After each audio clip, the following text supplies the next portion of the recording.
Hi, welcome back to the relay. In the break there, I took the short straw, so I'm doing the intro. It's again a pleasure, as always, talking to everyone here. So I think, we'll just jump into it, kick it off. I think we want to discuss a topic about being nice versus not being nice. Am I on the right thread here? Yeah, I'm curious to get folks' thoughts on the question: is there such thing as being too nice? And that can go in many directions. It sounds it's the age-old saying, "Nice guys finish last." Is that true? Talk amongst yourselves.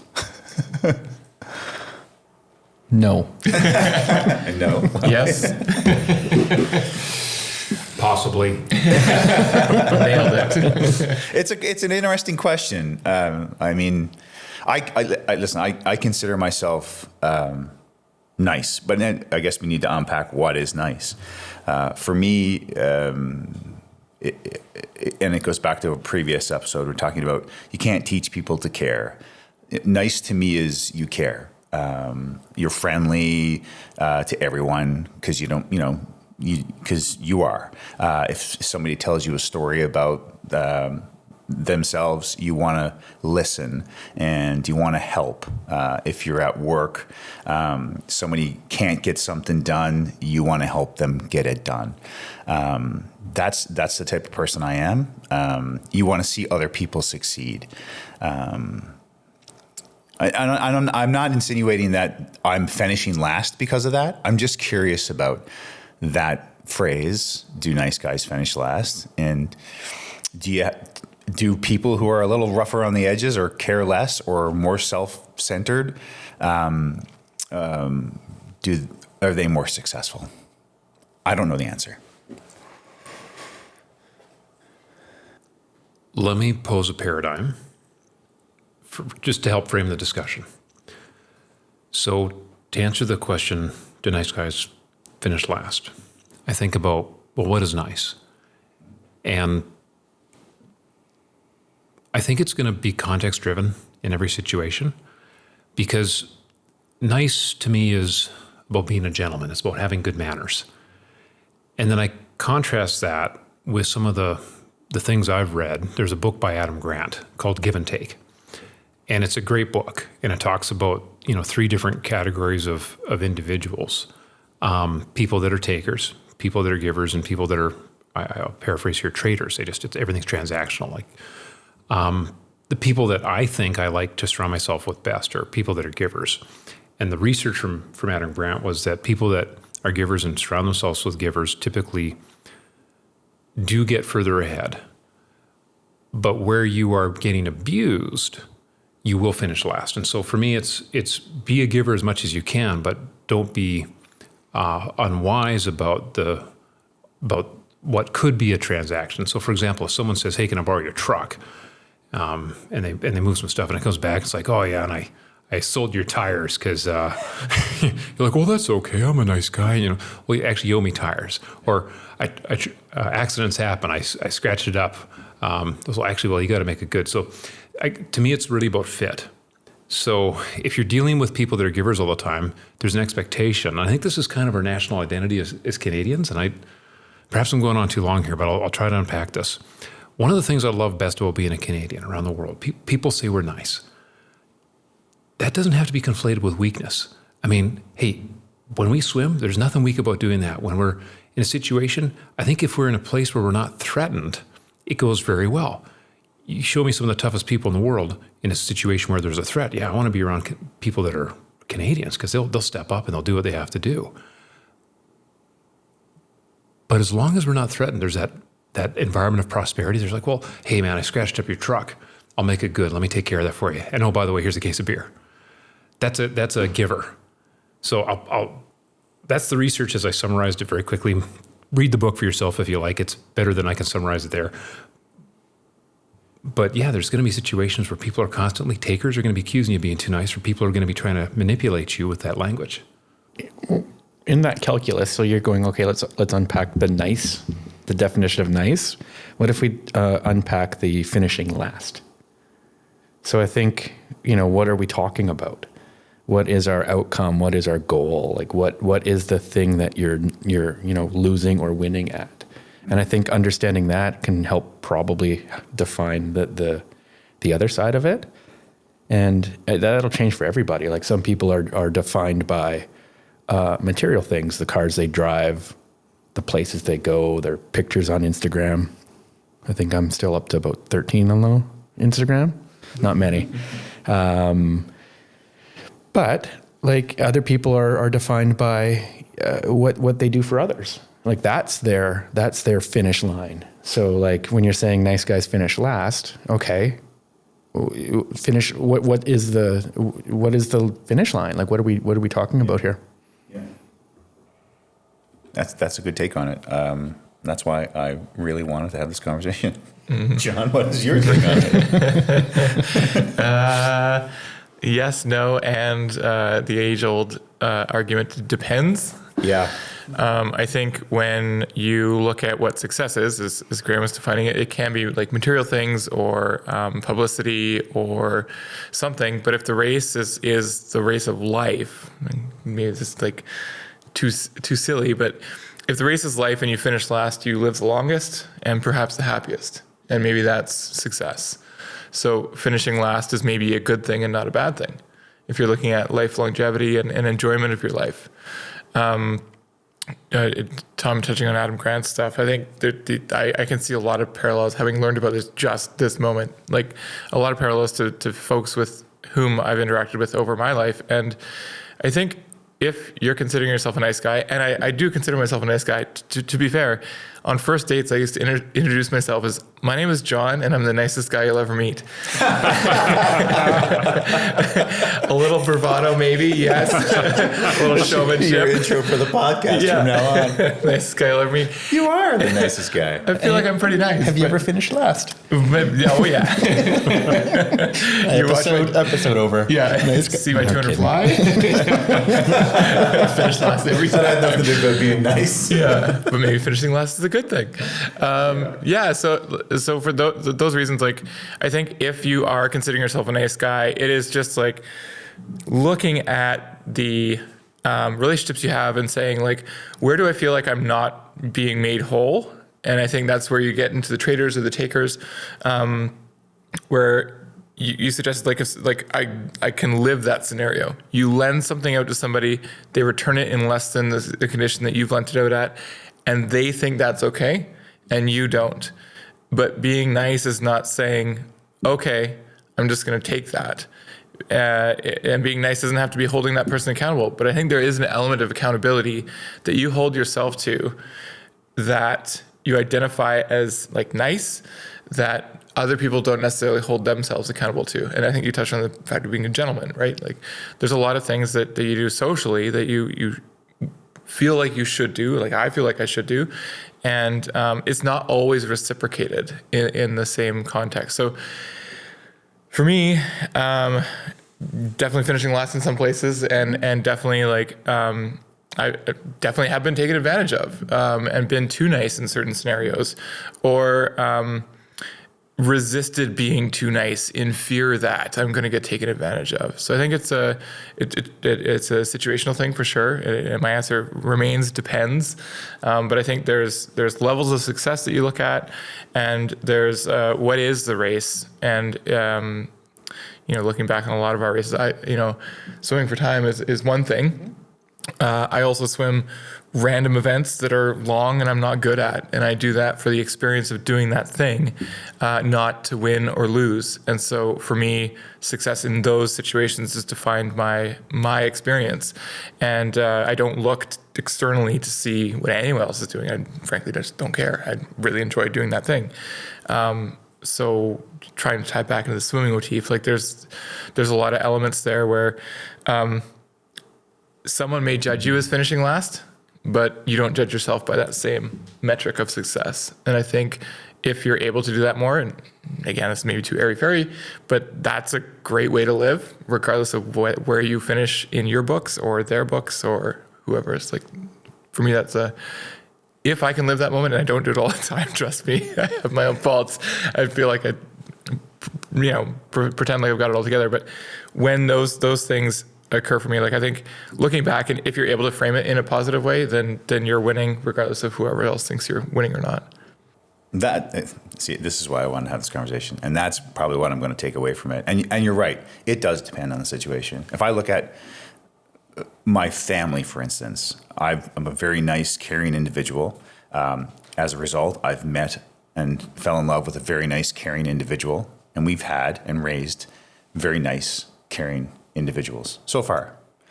There's hormones and stuff like that in play every now and then. They're teenagers, but to me, that's not finishing last. And me being nice, or that definition of nice,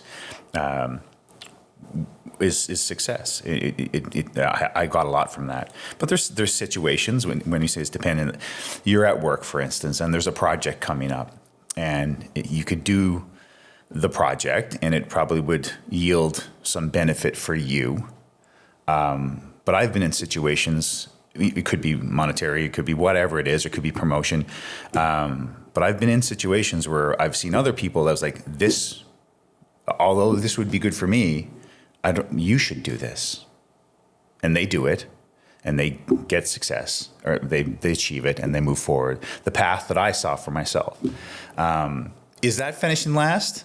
I from this conversation, I don't think so.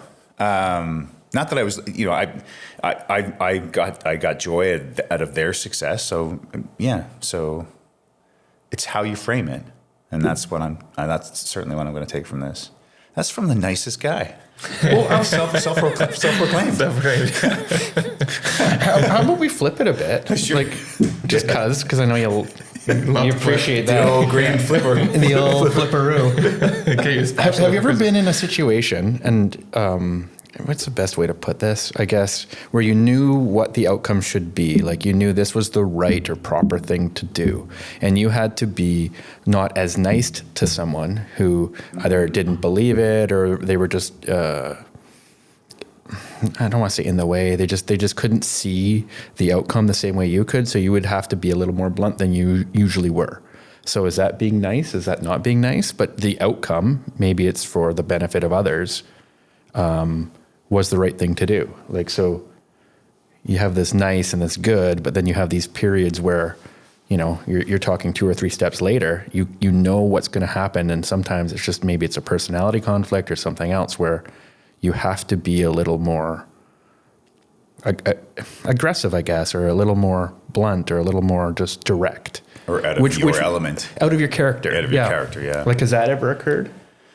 Oh, for me, certainly. Mm-hmm. And that was, that goes back to doing hard things. I struggle with that, but I really have to take a pause and go, okay, this is for the better.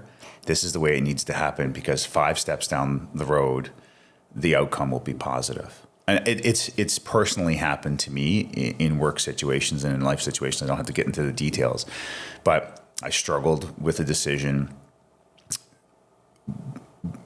went at it in what I felt at the time was out of character for me, whether that's me. I wouldn't think I was mean, as the opposite of nice, but this has to go this way. You don't see it, like you said, and 2 or 3 steps down the road, it worked out. But the path, the journey to that was really hard for me, because I'm innately, again, loosely nice. Not the nicest guy, but I'm a nice guy. Was there a different way you could have approached it, or do you think that was at that time that was the only way it could have been done? This was a cut and dry. This has to change, and it has to go with this path. But no, certainly I'm definitely will try to look at every angle, but definitely going with my instinct and being like, no, it'll all work out. That wasn't gonna happen in that case. So, but yeah. Here's a perspective, because the line "hope is not a strategy" is something I reflect on all the time, because I want to be positive, and I you jump in the pool and I could break a minute in practice right now, but that's a hope, not necessarily a reality. And so when I think about this topic generally, and just to break it down to something that I can articulate that might be of use, I think there's help from my perspective in understanding the difference between civility and manners and the perception of nice. Because I think the perception of nice is a label that we have been given as a function of maybe justifying a bunch of bad manners. And so I've been focusing on two things. One is trying to always be a gentleman, because that, and the definition as I've read it, is not making people feel uncomfortable unless there's a good reason. And there's lots of good reasons to make people feel uncomfortable. For example, in my job, if I have to ask people tough questions, like in a cross-examination, or a doctor, I'm going to have to give you a needle now. Well, that's uncomfortable. Are you being rude, or are you saving my life? I mean, those are some of the distinctions and the thinking that goes through it. But I think about manners, and I think about civility, and I think about my favorite show, Star Trek. And I can't help but feel the abundance of wisdom about being tough on issues and soft on people, separating emotion from the mission. You know, particularly the classic Star Trek. I don't know if I love Star Trek. I watch it almost every night. I'm so grateful Netflix in Canada has Star Trek, the original series. Link in the description. And this is such a great series. But the discipline, and I find some discipline around swimming, because, you know, they're going through the cosmos. They've got a mission, you know, and I kind of go, that's kind of like our mission. You know, it's like getting fitter and being a good dad and running a business or being a good employee. And if you come back to your mission and you go, what are your values? And you think about Starfleet. I think about, well, Starfleet can be my own personal values goals. And what I really like about the conversations we're having is I don't think I've had a conversation in the last 20 years until now about, gentlemen, what are your values about manners?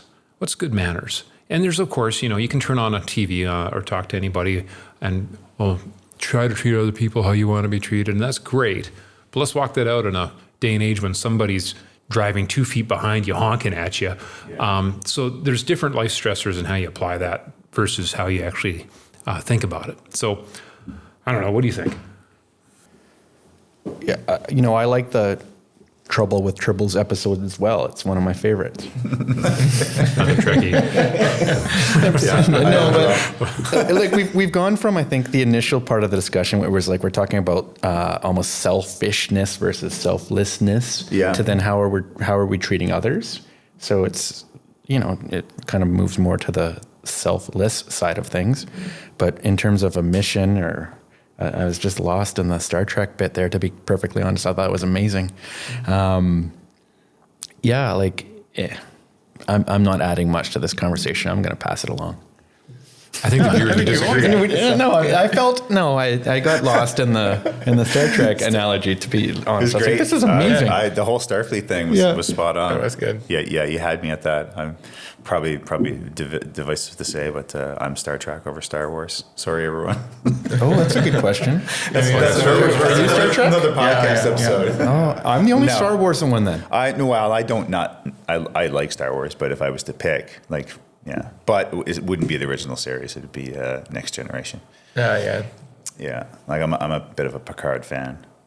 And then Star Wars, you like the first 3 episodes? So maybe, I'm thinking this out. I'm more involved right now in Star Wars because they're just more of my time. Yeah. And it's been a long time since I visited the Star Trek sort of universe, if you will. Yeah. Watch First Contact. That's a great movie. Oh, yeah. I forgot about the movies. Yeah. I thought only about the show. Yeah. What were we talking about? Nice. Okay. Well, let me bring it back to Star Trek, because there's an application here in question. So there's an episode. I'm not. This is going to be tough because I might get an email about, you don't know your Star Trek as well as we would hope you know. But there's an episode where Scotty, who, by the way, fun fact, he was a World War II veteran. And the reason, if you look very carefully, he's missing a finger. It got shot off in the Second World War. Interesting, yeah. Fun tidbit. So these guys were filming this in an age where a lot of them had seen combat. And, you know, my dad was in the military for 8 years. So I had a perspective about the seriousness of the potential for death if you didn't do things right. I mean, there was kind of this like, now it's like, well, you get a reset on the system or whatever, or oh, okay, that's okay. I mean, that's a bit maybe unkind, but there was a generation of Canadians that were, I mean, all our dads that were pretty serious about some stuff, and Star Trek had a levity to it that intertwined that seriousness of the mission. And Scotty was doing something he shouldn't have been doing, and they were friends. But Captain Kirk was in charge. And Scotty asked Captain Kirk for permission to speak, and he says, "You may not." And in that moment, I realized there's tremendous value in a common understanding of rules about how you get the job done. So, for example, if we were swimming and, not that it hasn't happened before, people decide to swim whatever direction they want in the lane, but a real simple understanding of expectations. And maybe that's me bringing it back to nice guys finish last. Well, what's our expectations about how we transact? What are expectations about how we give? I don't think any of us are takers. And frankly, I'm of the view after reading Adam Grant's book that you got to avoid takers. I think there's the people in society that will always cause more problems than help. But in the Star Trek environment, we have a system of rules that's very clear. They never ejected anybody out of the airlock that I saw, but maybe that's the benefit of selecting into communities and holding standards in those communities. That's a really good tie back in. It was well done. Mm-hmm. Yeah. You guys are very complimentary, and I'm feeling awkward with those compliments. We got to rewatch that episode about how to take a compliment. Yeah, exactly. I think protocols is a thing, right? Like there's cultural protocols, and when you're in someone else's culture, you almost have to understand this isn't where you're living, or you just have to empathize with the individuals or the communities that you're in. I think that's a need. But those are all, we get back to nice versus not nice, like empathy and respect, caring. Those are all things I associate with nice. So when I say, do nice guys finish last, or is there such thing as being too nice? The answer is definitely depends. It's very situational. But yes, that's nice. What's not nice? Is it egotistical? What are other words that you would associate with not nice? To put some context in this discussion. In that context, I'd say people who are disrespectful. So respect is a big thing about sort of order, right? Like making sure you're hearing people or not hearing people. You just understand where you're at. But, that doesn't really drive to who's finishing last. It's just sort of defining who's... Anyway, we're on... Sometimes you have to disrespect the rules. This is true. For success. Right? It's again, situational, depends. I can't give you a case, but, here's the protocol you follow, and then sometimes you go, it's not going to work this time. I'm not going to respect that. We need to go this way. Would I make that decision? I don't know, because sometimes I think I'm too nice. But, yeah. Spock did that in an episode. Which one? The one where he defied Starfleet to go pick up I think it was like episode 3 or 4 of season 1, where he went back and got the first captain because he was stuck in that weird chamber. And it was like episode 3. Which is crazy for Spock, because he was very logical, very by the book, very respectful, all of those things. But then at that point, he had to go outside his character. There's a huge need. And so it's an interesting discussion, because if you're honest about doing the right thing. So I don't think doing the right thing is nice or not. I think doing the right thing is always nice. Yeah. And so doing the wrong thing is always not nice. And so it depends on how you play with words. But if you take back the community concept, or the whole, saving the captain, the original captain episode, in that moment, it might not have appeared nice, but it wasn't understood to the rest of the crew what was happening. Yeah. So I've learned that my interactions with individuals that I'm perceiving as not nice, where there's order, where there's structure, I take that differently.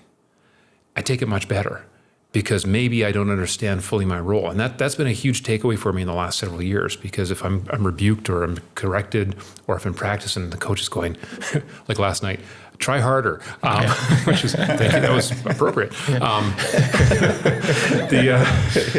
I don't go, you're being mean to me, you're not being nice. They're actually trying to fulfill a mission I don't fully understand. Yeah. And that was a huge relief, because maybe, and this is where the community component comes in, like when we're swimming a relay, because we all are having a role in cumulative results. When people take more than they give, that creates a net deficit. When people are trading, it's neutral. When they're giving, I perhaps simply understand that you're always going to end up ahead somewhere. You just can't necessarily see exactly where, as long as it's not hurting you. So that's where I've landed on that. Mm-hmm.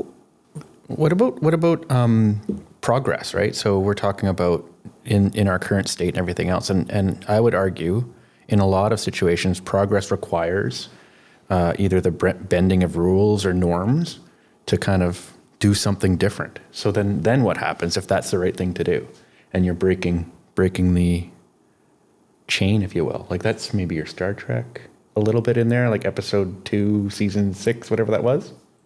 Well, Spock reported himself and said, under Starfleet regulation, whatever it is, I don't know what happened because the episode ended, but he got exonerated because there was a higher purpose. Mm-hmm. So is there more utility, and are the rules fitting the object? And so this is the discussion about rules and what rules. We live in an age of like an unlimited amount of rules, but not a lot of them are applied. I mean, Tell me the last time you saw someone following the speed limit in the city, right?